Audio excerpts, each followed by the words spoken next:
habían estado atendiendo a la multitud y estaban de seguro cansados y engentados y, no sé, aburridos tal vez, ¿ah? Hasta que por fin escucharon como una música en sus oídos. Jesús dijo: pasemos al otro lado. Tan pronto como pudieron, todos se dispusieron a disfrutar el trayecto y a descansar de su jornada. Jesús se acomodó en la popa y se quedó profundamente dormido como un bebé. Pero se levantó una gran tempestad de viento y echaba las olas en la barca de tal manera que ya se anegaba. Una tormenta de viento o ventisca se caracteriza por fuertes y sostenidos vientos, que pueden estar acompañados por lluvia o nieve, y son mucho más peligrosos en el mar que en la tierra. Alcanzan velocidades capaces de derribar árboles, dañar edificios y, por supuesto, de hundir barcas. Así que los discípulos, mientras trataban de mantener su barca a flote, comenzaron a preocuparse. ¿Y si nos hundimos? ¿Y si morimos? ¿Y si se quedan huérfanos mis hijos? ¿Y si no debimos venir? Etcétera, etcétera. Y mientras se preocupaban tanto, ¿quién estaba en la popa? ¿Se acuerdan? Jesús. Jesús, Dios en persona, estaba en la barca, el creador de los cielos y de la tierra, el creador de las tormentas de viento, el que los llamó y el que les dio la vida, estaba allí en la barca. Y ellos simplemente lo ignoraron. Hasta que sintieron que ya no había más remedio, que morirían, lo despertaron diciendo: Maestro, ¿no tienes cuidado que nos estamos muriendo? Los discípulos pudieron despertar a Jesús desde el principio, pero lo hicieron hasta el último momento, solo para reclamarle por no tener cuidado de ellos. ¿Qué hizo Jesús cuando se levantó de su siesta? Leamos el versículo 39 y 40, los que lo tengan. 1, 2, 3. Levantándose, reprendió al viento y dijo al mar: calla, enmudece. Y cesó el viento y se hizo grande bonanza. Y les dijo: ¿por qué estáis así amedrentados? ¿Cómo no tenéis fe? Entonces, ¿cuál es la causa de su preocupación? Su falta de fe. Misma tormenta, mismos peligros, pero los discípulos estaban súper preocupados, amedrentados, mientras que Jesús dormía plácidamente. ¿Por qué?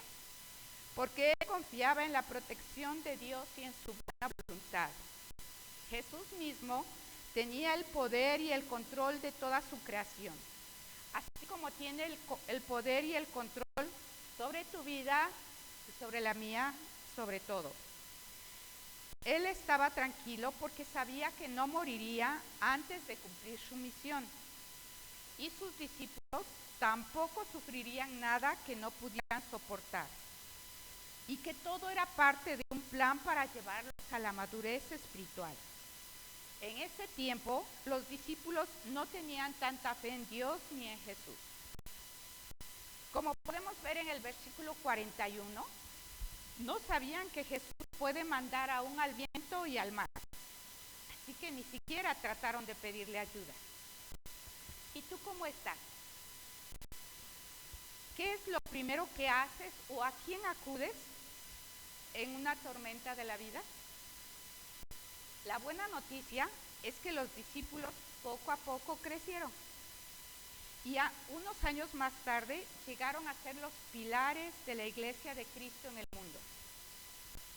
Pedro, uno de los que experimentó esa tormenta, nos dejó este gran consejo: depositen en Él toda su ansiedad, porque Él cuida de ustedes. Ahora, ¿cómo puedo depositar en el Señor toda preocupación? Primero,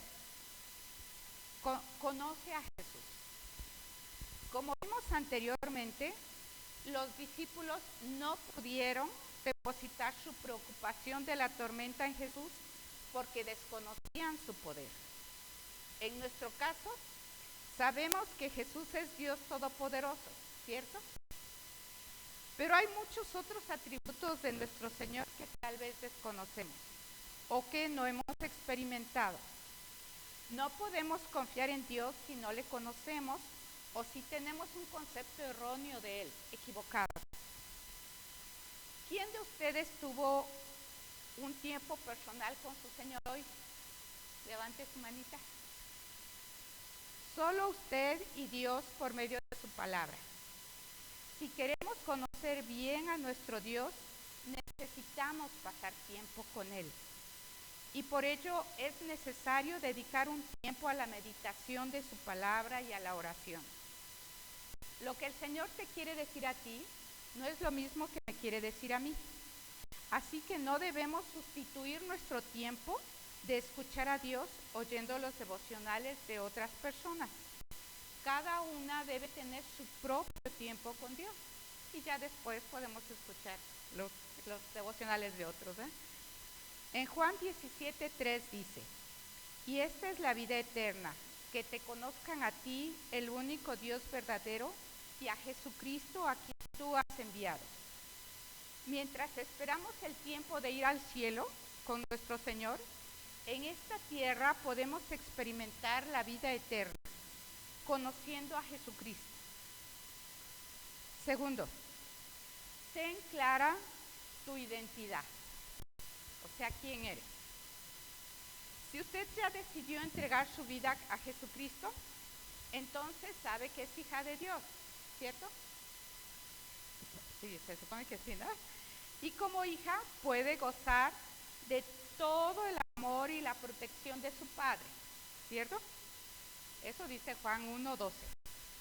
Ahora leamos las que tengan la Biblia. Mateo 7 del 9 al 11, o síganme con la vista. Dice: ¿qué hombre de vosotros que si su hijo le pide pan le dará una piedra? ¿O si le pide un pescado le dará una serpiente? Pues si vosotros, siendo malos, sabéis dar buenas dádivas a vuestros hijos, cuanto más vuestro Padre que está en los cielos dará buenas cosas a los que le piden. ¿Quién de ustedes tiene o ha tenido hijos pequeños? Levante su mano. Casi todas, ¿verdad? Ok. Entonces recuerde la peor travesura que su hijo o hijos hayan hecho en la vida. Lo peor. Seguro los castigó, ¿no? ¿Y cuántos días los dejó sin comer? ¿Cuántos?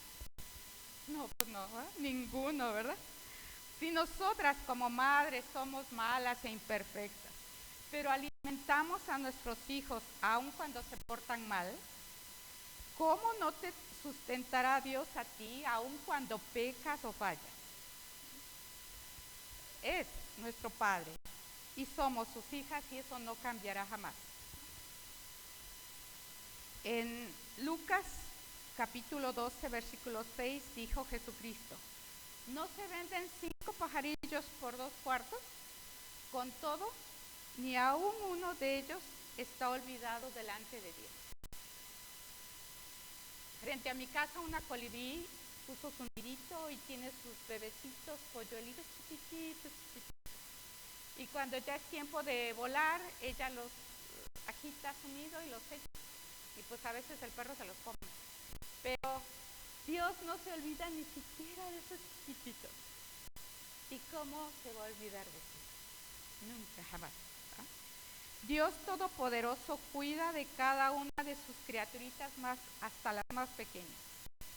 Así que cuidará también de ti que eres su hija. Y sabemos que sin importar lo que pase, una vez hija de Dios, jamás dejarás de serlo. Y tu Padre siempre tendrá cuidado de ti. Si todavía no lo has recibido, como tu Señor, es un buen tiempo para hacerlo, para que lo invites a entrar en tu corazón, confiésale tus pecados, recíbelo como tu Señor y Él te recibirá como una hija amada. Entonces, si conoces el gran poder y amor de Dios y sabes con certeza que eres su hija amada, ¿qué falta para dejar de preocuparse? Tercero, sustituye la verdad por las mentiras. la verdad por las mentiras. Como dijimos al inicio, la gran mayoría de las cosas que nos preocupan jamás se harán realidad, o sea que son mentiras, ficciones de nuestra cabeza, preocupona. Entonces, lo único que debemos aprender es a encontrar las verdades bíblicas que destruyan las mentiras que nos preocupan, que las sustituyan. Por ejemplo, cuando me llega la preocupación por la economía, puedo leer Mateo 7 del 9 al 11, o Mateo 6, 31 al 33, o Juan 6, 35. Pero si lo que te preocupa es la inseguridad o la enfermedad porque tienes miedo de morir, lee Juan 11, 44, 26. Y bueno, hay muchos ejemplos, pero eso lo vamos a ver en la parte práctica, ¿sí? Ahora, llegado a este punto, es posible que alguien esté pensando, yo leo mi Biblia, creo que soy hija de Dios y ante las dificultades siempre acudo a Dios en primer lugar. Tal vez alguien ya pensó eso, no sé. Pero no siempre recibo lo que pido. ¿Será que a mí no me escucha Dios? ¿O será que yo no soy su hija verdadera? ¿O seré adoptada? Como luego nos dicen. Nada de esto. El Señor es nuestro Padre amoroso que siempre nos escucha.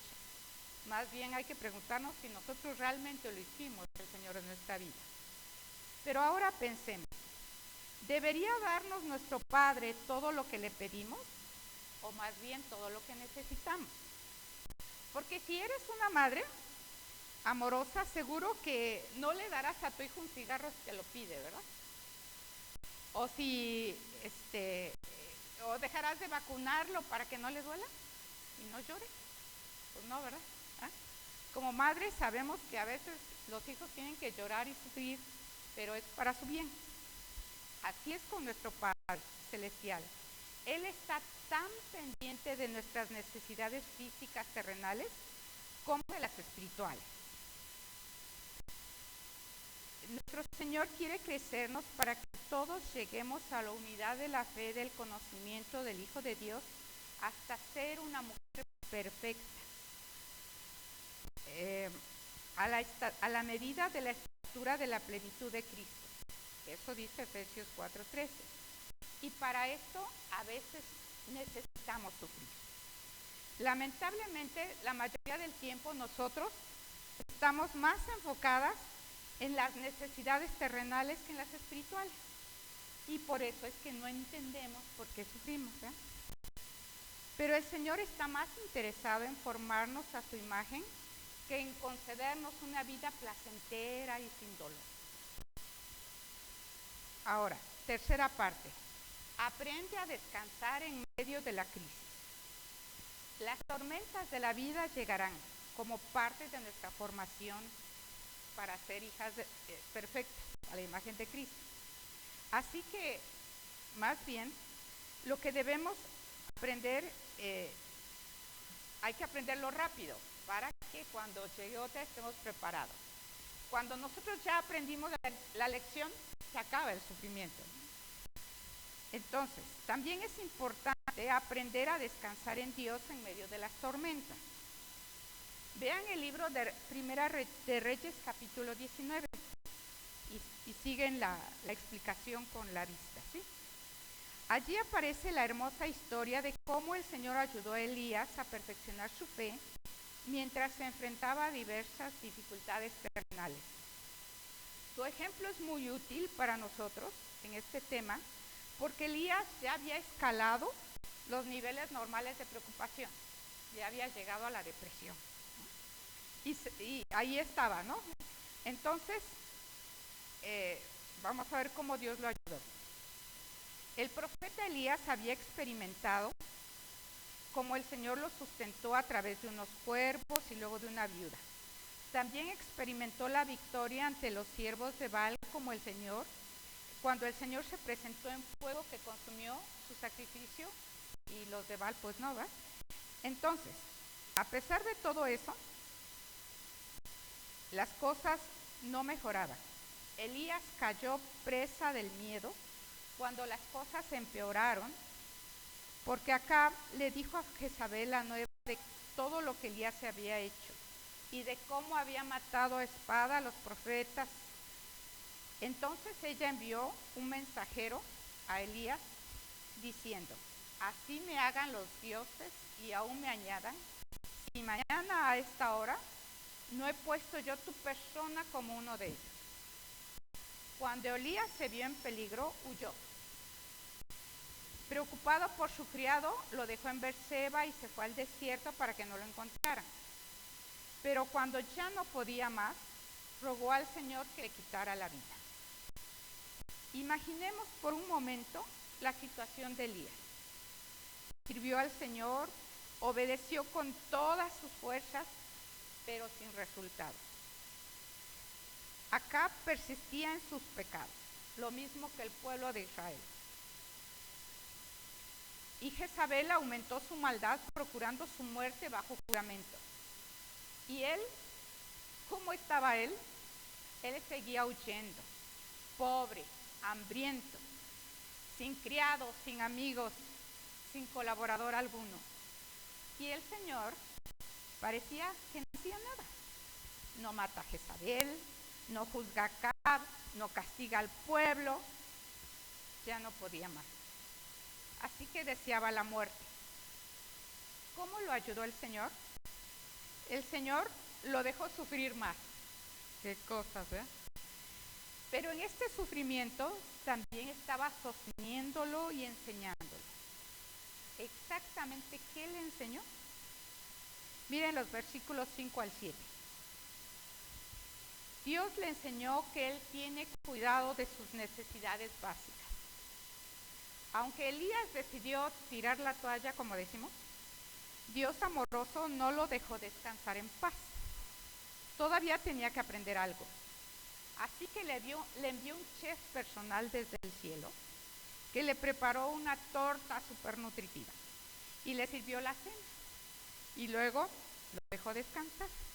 Y a la mañana siguiente le preparó el desayuno, ¿no? Otro súper desayuno que lo fortaleció y le permitió caminar 40 días y 40 noches. ¡Wow! Me pregunto qué ingredientes sería esa torta, ¿verdad? Ahora, número 2, Dios también le enseñó que Él es su fortaleza. Miren el versículo 8. Sin importar lo nutritivo que fuese la comida del ángel, nadie puede caminar tanto tiempo sin comer ni dormir.